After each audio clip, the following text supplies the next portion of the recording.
L'invité du jour vous est présenté par Algérie Télécom. Algérie Télécom, toujours plus proche. Bonjour Fatima, bonjour à tous nos auditeurs. Docteur Mansouri, bonjour. Bonjour.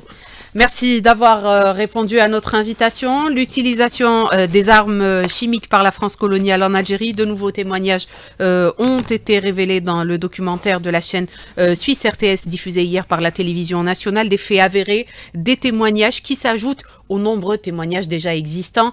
Donc concernant l'utilisation de ce type d'armes en Algérie, qui démonte une nouvelle fois l'amnésie de l'ancien colonisateur. Ça a commencé très vite après la colonisation de l'Algérie, l'utilisation de ce type d'armes. On retient ce qui s'est passé à Al-Rawat, l'utilisation du chloroforme. Alors, quelles sont les principales armes chimiques utilisées en Algérie, docteur? Donc, je crois qu'il faut commencer par le commencement. C'est déjà depuis 1830 que la France coloniale a utilisé des armes chimiques contre l'Algérie. C'était le 29 juin, mardi 29 juin, où il y a eu l'utilisation de bombes incendiaires et asphyxiantes qui ont été utilisées contre le fort de l'Empereur. C'est pour la capitulation d'Alger à l'époque. Donc ce type d'armes chimiques a été développé par un pharmacien, le Fortier, en 1825 et ça a été testé par la marine française en 1829 et par la suite a été utilisé en 1830 contre le fort de l'Empereur. Il y a eu à l'époque au moins 760 victimes dans cette utilisation. Donc, suite à ça, il y a eu en même temps, le 19 juin 1845, donc ce qui a été utilisé par Pélissier contre la tribu Ouled Riyah, c'était, il y avait au moins 1000 personnes qui ont c'est-à-dire fui les colons dans une grotte au niveau de Mostaganem. Donc Pélissier a utilisé du feu, donc le feu qui donnait du CO2, donc tous ces gens ont été tués avec leur bétail. Donc ça, c'est la deuxième utilisation des armes chimiques contre les Algériens.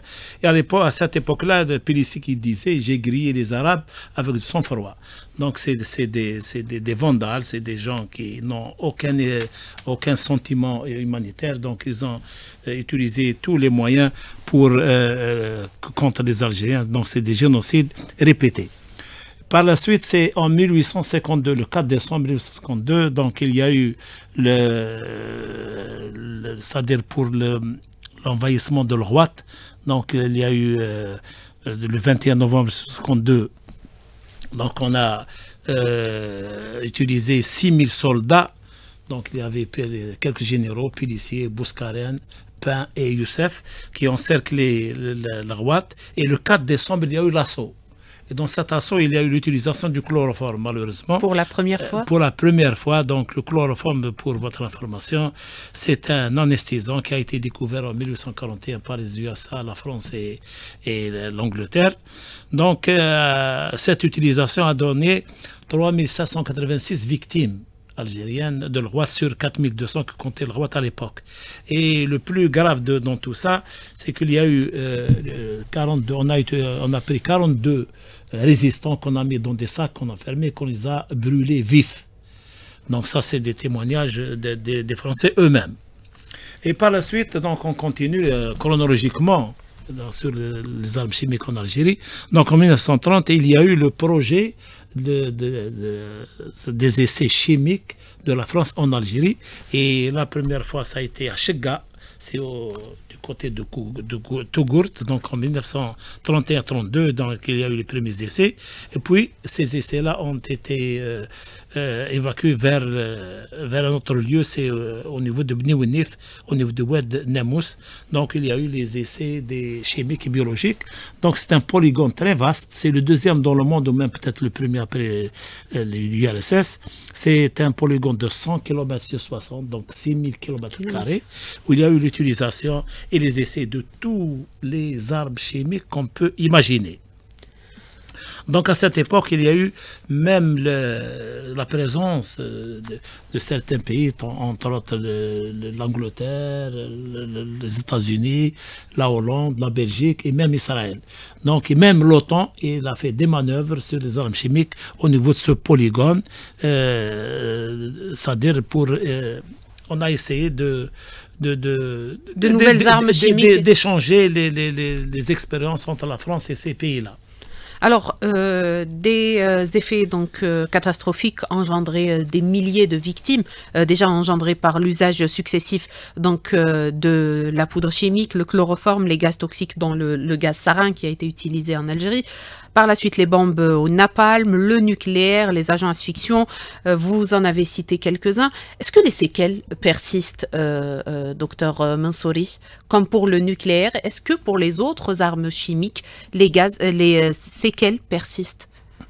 Justement, j'ajoute quelque chose en ce qui concerne donc, les différentes armes chimiques qui ont été utilisées en Algérie, bon, c'est-à-dire développées, testées et puis utilisées contre les Algériens.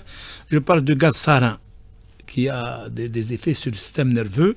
Je parle aussi de l'agent du gaz moutarde qui provoque des brûlures. Il y a aussi ce qu'on appelle les agents organophosphorés, on les appelle les VX, donc ils attaquent les organes. Donc là, j'ai un témoignage d'Henri Bouillot, donc c'est un anticolonialiste. Donc il disait à l'âge de 12 ans, quand il avait 12 ans, il a vu avec ses propres yeux. Donc c'est dans une déclaration qu'il a faite le 8 septembre 2013, il a dit que j'ai vu de mes propres yeux que les Français ont utilisé du gaz contre 17 moujaheds dans une grotte. Ils les ont tués, donc c'était au niveau des Aurès, au niveau de Jbel Bouarif. Donc aussi, il y a un autre témoignage, c'est très important aussi, c'est d'Auguste Cusins, un capitaine français qui était au niveau de Bédenamous. Donc il parlait d'utilisation de sarin durant la guerre de libération. Il y a un témoignage, c'est-à-dire... et dans ce contexte-là, donc quand on a demandé à Stora qu'est-ce qu'il en pense, il disait que c'est très possible que la France a utilisé ces gaz contre les Algériens. Alors, donc j'ajoute pour les séquelles, les séquelles, parce que j'aimerais bien qu'on avance pour parler de ce qu'il y a eu aussi entre 1954-62 pour en arriver aux séquelles. Donc en 54-62, donc elle a eu l'utilisation du napalm, mais il ne disait pas napalm, il disait bidons spéciaux. Donc vous voyez à peu près, donc c'est pour tromper l'ennemi. Donc 90% des batailles qui ont eu lieu entre les Moujahidines et l'armée coloniale, il y a au moins 90% de ces batailles, on a utilisé du chloroforme dans au moins 90%. Donc il y a aussi ce qu'on appelle la guerre des grottes. La guerre des grottes, c'est l'utilisation des gaz contre les Moujahidines qui se trouvaient dans des grottes. Et comme vous le savez, la majorité des Moujahidines étaient dans des grottes, dans les Jbel, un peu partout, est, ouest, centre et sud. Donc dans ce contexte-là, on peut dire que les armes chimiques ont des conséquences néfastes sur et l'environnement et la santé humaine. Parce qu'actuellement, si je donne un exemple, les produits chimiques dans l'alimentation, d'une manière générale, sont dangereux pour la santé humaine. Et imaginez dans un polygone de 6000 km² qu'on a utilisé de tout type d'armes chimiques qui sont actuellement enfouies dans ces régions-là et demeurent un danger pour les cheptels, pour la faune, pour la flore, pour la santé humaine. Et donc c'est pour longtemps. Pour qu'il n'y ait pas de danger, il faut avoir du moins l'écart d'enfouissement de ces produits chimiques, des armes chimiques. Il faut aussi avoir la nature et le nombre de ces agents chimiques qui ont été utilisés dans cette région pour que l'Algérie puisse prendre ses dispositions et les mesures nécessaires pour éviter qu'il y ait des contaminations, pour éviter qu'il y ait un effet néfaste sur la santé des êtres humains dans cette région. Donc pour l'heure, tous ces agents chimiques que nous avons cités ou que vous avez cités, docteur Mansouri, persistent, continue toujours de faire des dégâts? Non, ils persistent dans la mesure où on ne sait pas où ils sont enfouis. Parce que si on les maîtrise, c'est-à-dire on cerne le produit, c'est-à-dire il faut qu'il y ait un grillage, c'est-à-dire fermer cet endroit-là, peut-être on évite. Mais tant qu'il n'y a pas ces mesures-là, et que la France, lorsqu'elle a quitté ces lieux-là, n'a pas donné les cartes d'enfouissement, elle n'a pas aussi pris ses dispositions, parce que c'est une responsabilité française, parce que ces ordures-là, ça appartient à la France. C'est à elle normalement de les gérer, de prendre ses dispositions, au moins d'avertir les Algériens, au moins aussi de former des gens dans ce domaine pour qu'ils évitent de nouvelles contaminations et un danger pour la population de cette région. Alors, nous reviendrons donc sur les méthodes, les moyens possibles qu'on peut utiliser, mais également les lois auxquelles on peut recourir pour pousser l'ancien colonisateur donc à remettre ses cartes topographiques à l'Algérie pour décontaminer les sites des explosions nucléaires. Nous y reviendrons dans la deuxième partie de l'émission. Restez avec nous. Alors, nous parlons donc de l'utilisation de ces armes par la France coloniale, les armes chimiques, le nucléaire également, ces explosions nucléaires qui ont été faites en Algérie, un génocide en différé qui continue encore à faire des victimes. Einstein le disait, docteur, l'atome ne pardonne pas. Aujourd'hui encore, on continue à enregistrer des dégâts, des victimes de ces explosions nucléaires commises par les Français en Algérie. J'ajoute quelque chose sur les chimiques. D'abord, il faut dire que l'utilisation du napalm, on a détruit avec 800 au moins villages algériens à l'époque. J'ajoute aussi que depuis 1830 jusqu'à 1962, il y a au moins 300 utilisations des armes chimiques contre le peuple algérien. Aussi, j'ajoute que les Algériens ont été victimes aussi lors de la Première Guerre mondiale des armes chimiques. C'était le 22 avril 1915 où 5000 Algériens ont péri dans la deuxième bataille d'Ypres en Belgique par l'utilisation du chlore par les Allemands. Donc ça, vous voyez qu'il y a des milliers d'Algériens qui sont victimes des armes chimiques. Et ça continue encore. Ça continue. En ce qui concerne maintenant les armes nucléaires, on parle maintenant des armes de destruction massive. Donc comme vous le savez, la France, le Sahara algérien a été le théâtre d'au moins 60 essais et explosions nucléaires, avec une énergie de 800 000 tonnes de TNT. Donc, ce qui fait qu'on est vraiment loin des essais, mais bien d'explosions réelles. Exactement, d'explosions réelles qui ont c'est-à-dire des effets néfastes sur l'environnement et la santé. Et même ces explosions, quand on parle de Gearbas bleu, elle a eu des effets sur 26 pays africains donc, qui ont été contaminés. Donc, ces explosions, donc, sur le plan sanitaire, actuellement, on recense des dizaines de cancers dans ces régions-là et des malformations au niveau des régions, c'est-à-dire qui sont touchées par la contamination de ces produits, c'est-à-dire radioactifs. Alors là aussi, l'Algérie ne dispose pas des cartes de ces explosions. Les archives, vous le disiez, donc ils ont été emportés par les Français en quittant l'Algérie. Aujourd'hui, il est quasi impossible de procéder donc à une réelle décontamination de ces sites. La France, qui avait procédé à une décontamination des sites en Polynésie, alors est-ce qu'on doit aujourd'hui obliger quelque part la France, est-ce qu'il y a des réglementations ou des règlements internationaux qui permettraient justement de pousser la France à procéder à une décontamination de ces sites comme elle l'a fait en Polynésie? C'est-à-dire, parlons des archives, les archives concernant le programme nucléaire français en Algérie est devenu incommunicable depuis 2008. Donc 2010. 2008. Je parle des archives 2008. Et pour ce qui est ce qui est enfoui au niveau du Sahara, les déchets nucléaires, donc on n'arrive pas à avoir les cartes, malgré la demande de l'Algérie depuis longtemps pour avoir ces cartes, pour qu'on puisse au moins maîtriser cette situation. Mais actuellement, il y a le traité du 17 juillet 2017, Donc du 7 juillet, pardon, 7 juillet 2017, c'était le traité pour l'élimination totale des armes nucléaires. Dans ce traité, il y a 2 articles au moins qui sont intéressants. C'est l'article 6 qui parle de l'assistance des victimes et le nettoyage des sites. Et dans l'article 7, il parlait de la coopération internationale. Parce que quand on parle de nettoyage et réhabilitation des sites nucléaires, ça demande quand même des expériences, ça demande des moyens, et ça demande une coopération internationale. Et la France, jusqu'à présent, la France, malgré c'est-à-dire qu'elle a procédé au nettoyage et à la reconnaissance des victimes de la Polynésie, mais pour l'Algérie, elle n'a pas fait un pas dans ce sens. C'est pour cette raison, je crois qu'actuellement, qu'il faut changer de stratégie avec nos relations avec la France dans ce domaine plus particulièrement.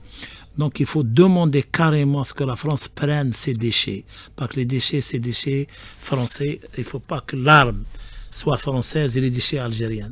Donc il faut qu'elle prenne.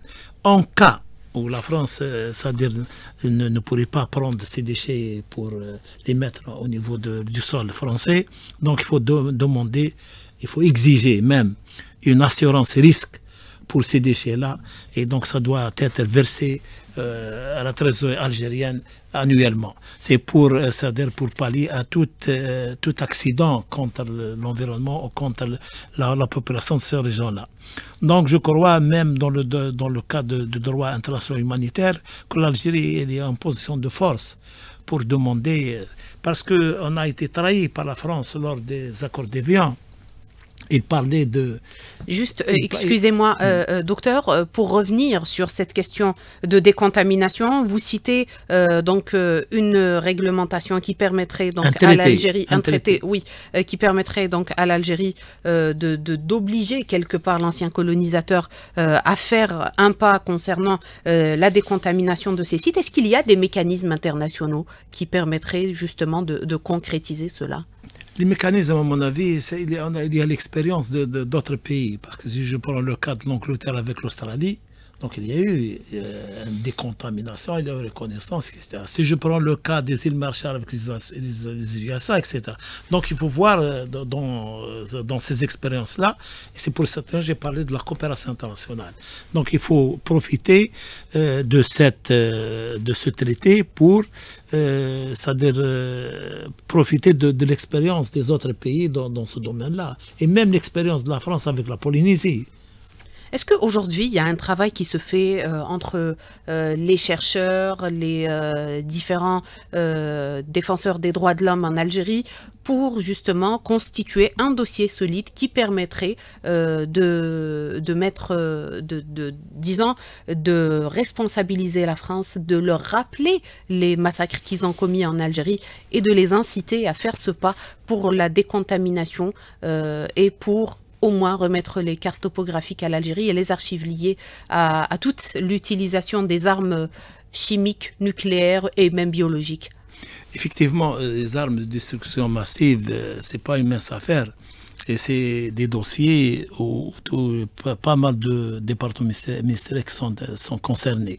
C'est pour cette raison qu'il faut qu'on change de stratégie avec la France, qu'il faut préparer un dossier bien ficelé où tous les départements, les institutions algériennes qui sont concernés par ce dossier doivent contribuer pour qu'on puisse avoir, c'est-à-dire parce que c'est un problème de droit international, parce qu'il faut qu'il y ait des preuves scientifiques, tangibles, avec les victimes, avec l'environnement, des analyses du sol, des analyses de l'eau, des analyses de la faune, de la flore, etc. C'est avec ces données-là qu'on puisse exiger à la France, et même il y a une autre idée, c'est d'arriver à organiser une conférence internationale sous l'égide de l'ONU qui traitera de ce sujet, donc les conséquences sanitaires et environnementales dans le monde entier, à l'instar de la conférence qui a eu lieu, ou à l'instar du traité d'Ottawa sur les mines. parce que le traité d'Ottawa actuellement, on a réglé les problèmes des mines dans un cadre international. Parce que dans le cadre des relations bilatérales avec la France, les choses ne marchent pas jusqu'à présent.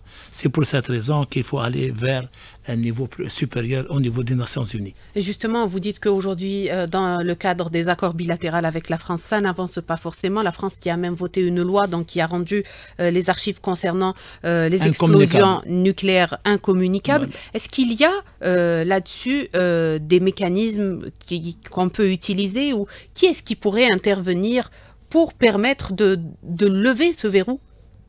Il y a le CPI, donc il faut aller peut-être vers la justice. Donc la justice, bon, déjà la justice algérienne, la justice européenne et au niveau international.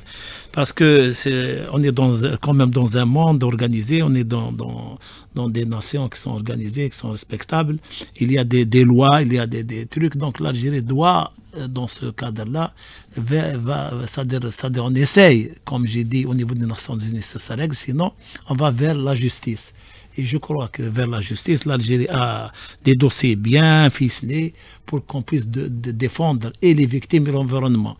Parce que le nucléaire surtout, même le chimique, c'est des crimes qui continuent dans le temps. C'est par exemple, si je prends le nucléaire, on a utilisé le plutonium à l'air libre dans beaucoup de régions du désert, et le plutonium a une demi-vie de 24 400 années. Donc il faut, pour qu'il des dizaines de générations. Pour qu'on puisse éliminer ce plutonium, il faut 10 fois ça, 241 000 années. Donc c'est quand même c'est pas quelque chose de facile. C'est pour cette raison il faut surtout après 65 années après le première explosion en 1960, je crois qu'on a perdu beaucoup de temps.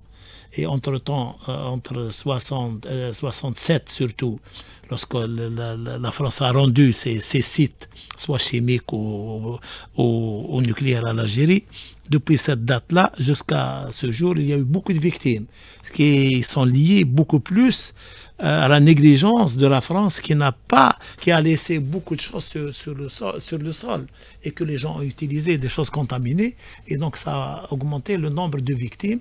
Et voilà actuellement que la facture elle est très lourde pour l'Algérie, parce que c'est des maladies solides, c'est des cancers, c'est des situations, des maladies cardiovasculaires, il y a eu aussi des maladies ophtalmologiques, donc tout ça se paye.